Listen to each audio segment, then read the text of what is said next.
নমস্কার বন্ধুরা, আপনাদের সকলকে স্বাগত জানাই আমার চ্যানেল নবান্নের সমাহারে। আজ আবারও আপনাদের জন্য নিয়ে হাজির হয়েছি একদম নতুন স্বাদের একটা রেসিপির ভিডিও।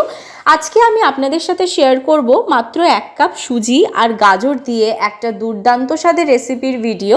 এই রেসিপিটা যদি আপনারা একবার দেখেন তাহলে আপনারাও খুব সহজেই বানিয়ে ফেলতে পারবেন।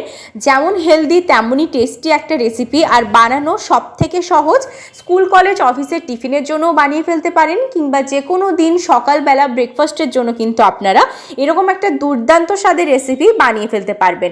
মাত্র 1 কাপ সুজি আর কিছুটা পরিমাণ গাজর দিয়েই কিন্তু আপনারা এরকম একটা দুর্দান্ত রেসিপি বানিয়ে নিতে পারেন বাড়িতে।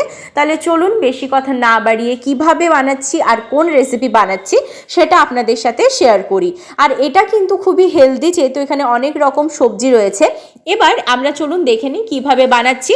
প্রথমেই রেসিপিটা বানানোর জন্য একটা বড় পাত্র নিয়ে নিয়েছি। তারপর এর মধ্যে আমি দিয়ে দিচ্ছি মেজারিং কাপ মেপে 1 কাপ সুজি। আপনারা যদি বেশি পরিমাণে বানাতে চান সেক্ষেত্রে কিন্তু বেশি এখানে সুজির পরিমাণটা নিতে পারেন। এবার এর মধ্যে দিয়ে দিলাম যে মেজারিং কাপ মেপে আমি সুজি নিয়েছিলাম সেটা মেপেই দিয়ে দিলাম 1 কাপ জল, মানে মেজারিং কাপের 1 কাপ জল। এবার ভালো করে এটাকে একটু ভিজিয়ে রাখবো। এটা যতক্ষণ ভাজা হচ্ছে অপরদিকে পুরটা রেডি করব। দেখুন পুরটা কিন্তু রেডি। এবার কিভাবে পুরটা তৈরি করছি সেটা আপনাদের সাথে পরে শেয়ার করছি। তার আগে এখানে দেখুন আমি নিয়ে নিয়েছি একটা বড় সাইজের গাজরকে গ্রেট করে। এবার এই গ্রেট করা গাজরটা কিন্তু আমি মিক্সিং জারের মধ্যে দিয়ে দিচ্ছি। এর একটা পেস্ট আমি বানাবো। এটার মধ্যে অল্প জল দিয়ে এর একটা পেস্ট আমি বানিয়ে নিচ্ছি। এবার যে তৈরি হওয়া পুরটা আপনাদের দেখালাম সেটা কিভাবে বানিয়েছি চলুন দেখে নেওয়া যাক। এখানে আমি নিয়ে নিয়েছি 2টো বড় সাইজের আলু। সেই আলুগুলোকে কিন্তু আমি ভালো করে ম্যাশ করে নিয়েছি। এবার ম্যাশ করে নেওয়ার পর সেদ্ধ, প্রথমেই বলে রাখি সেদ্ধ করে নিয়েছি অবশ্যই।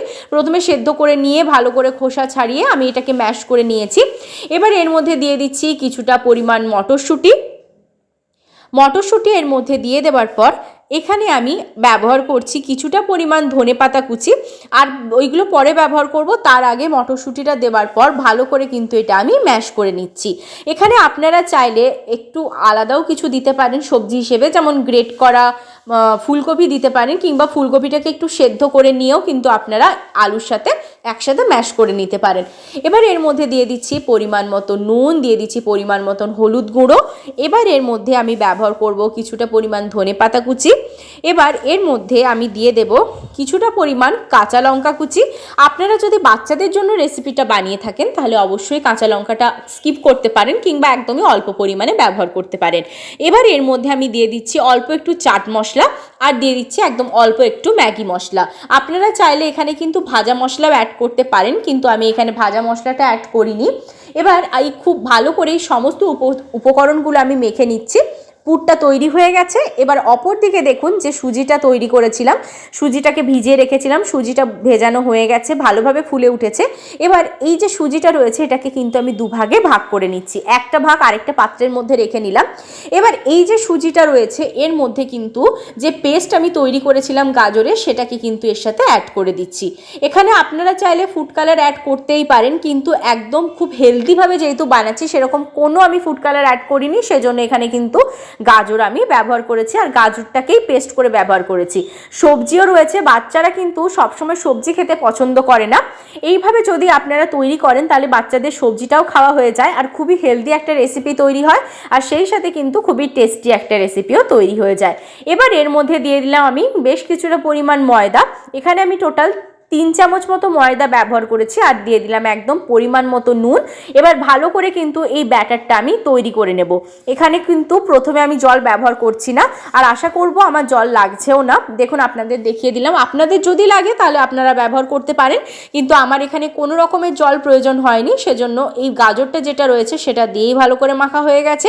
এবার অপর দিকে যে আরেকটা ব্যাটার রয়েছে এই যে সুজি, সেটার মধ্যেও আমি ব্যবহার করছি টোটাল 3 চামচ ময়দা। 3 চামচ ময়দা দিয়ে দেওয়ার পর এখানেও দিয়ে দিলাম একদম অল্প পরিমাণ নুন, যেহেতু নুনটা আমি বেশ ব্যবহার করেছি, আগের ব্যাটারটাতেও তৈরি করে দিয়েছি, পুরের মধ্যেও দিয়েছি, সেজন্য কিন্তু পরিমাণ মতো অবশ্যই নুনটা ব্যবহার করবেন। এবার এখানে আমি অল্প অল্প জল দিয়ে কিন্তু এই ব্যাটারটা তৈরি করে নিচ্ছি। দেখুন ব্যাটারটা কিন্তু খুব ভালোভাবে তৈরি হয়ে গেছে। এদিকে এই ব্যাটারটাও একদম রেডি হয়ে গেছে। এখানে দুটো ব্যাটারি খুব ভালোভাবে রেডি হয়ে গেছে। অপরদিকে এবার আমি আগে থেকেই গ্যাস জ্বালিয়ে একটা তাওয়া বসিয়ে দিয়েছিলাম। আপনারা ফ্রাই প্যানের মধ্যেও করতে পারেন কিংবা ননস্টিক কড়াইয়ের মধ্যেও কিন্তু করে নিতে পারেন। আমি তাওয়ার মধ্যে করছি। এবার তাওয়ার মধ্যে দিয়ে দিলাম পরিমাণ মতন সাদা তেল। তেলটা দিয়ে দেওয়ার পর একটা ব্রাশের সাহায্যে ব্রাশ করে নিচ্ছি। তেলটাকে একটু ভালো করে প্রথমে গরম করে নেব আর হাত দিয়ে একটু চেক করে নিলাম ওপর থেকে তাপটা উঠেছে কিনা। তাপটা উঠে গেছে, মানে তেলটাও ভালোভাবে গরম হয়ে গেছে, তাওয়াটাও গরম হয়ে গেছে। এবার প্রথমেই দিয়ে দিচ্ছি গাজরের সাথে যে ব্যাটারটা তৈরি করেছিলাম গাজরের পেস্ট দিয়ে, সেটা দিয়ে দিলাম। দিয়ে ভালো করে মাঝখানে একটু চারিদিকে ছড়িয়ে দিয়ে এটাকে একটু হতে দেব। এটাকে হতে দিয়ে আমি কিন্তু যে সাদা এমনি প্লেন যে ব্যাটারটা রয়েছিল সুজি, সেটাকে কিন্তু এর চারদিক থেকে আমি ছড়িয়ে দেব। এখানে কিন্তু দেখতেও ভালো লাগবে, বেশ সুন্দর একটা কালারের তৈরিও হবে। আর ফুড কালার ছাড়াই কিন্তু এরকম একটা দুর্দান্ত হেলদি রেসিপিও তৈরি হয়ে যাবে। দেখুন আমি একটু চামচ দিয়ে সাইডটা খুব সুন্দরভাবে কভার আপ করে দিচ্ছি। এইভাবে কিন্তু এই ওপরটা একটু হতে দেব। তারপরে যে পুরটা আমি তৈরি করে রেখেছিলাম সেই পুরটা কিন্তু এর মধ্যে আমি দিয়ে দেব। যারা এতক্ষণ পর্যন্ত আমার ভিডিওটা একটুও স্কিপ না করে দেখেছেন তাদের অসংখ্য ধন্যবাদ। এতক্ষণ ভিডিওটা স্কিপ না করে দেখার জন্য অবশ্যই একটা লাইক করে দেবেন এবং আমার পরিবারের নতুন সদস্য হয়ে থাকলে সাবস্ক্রাইব করে দেবেন চ্যানেলটাকে। দেখুন এইটা কিন্তু আমি এর মধ্যে পুরটা দিয়ে দিলাম। পুরটা দিয়ে দেওয়ার পর আমি কিন্তু হালকা হাতে খুব আলতো করে এটাকে কিন্তু উল্টে নিচ্ছি। এটা পুরোপুরি কিন্তু পাটিসাপটার মতো করেই আমি তৈরি করছি।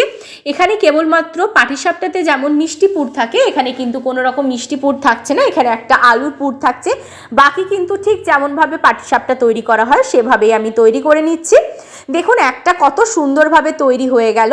এটা কিন্তু আমার হয়ে গেছে। এইভাবেই প্রত্যেকটা আমি বানিয়ে নিয়েছি। কতটা দুর্দান্ত দেখতে লাগছে। এটা কিন্তু আপনারা টমেটো সসের সাথেও খেতে পারেন বা এমনিও খেতে পারেন, খেতে খুব সুন্দর লাগে। বাড়িতে একবার বানাবেন, আমাকে কমেন্ট বক্সে জানাতে ভুলবেন না আপনাদের মতামত।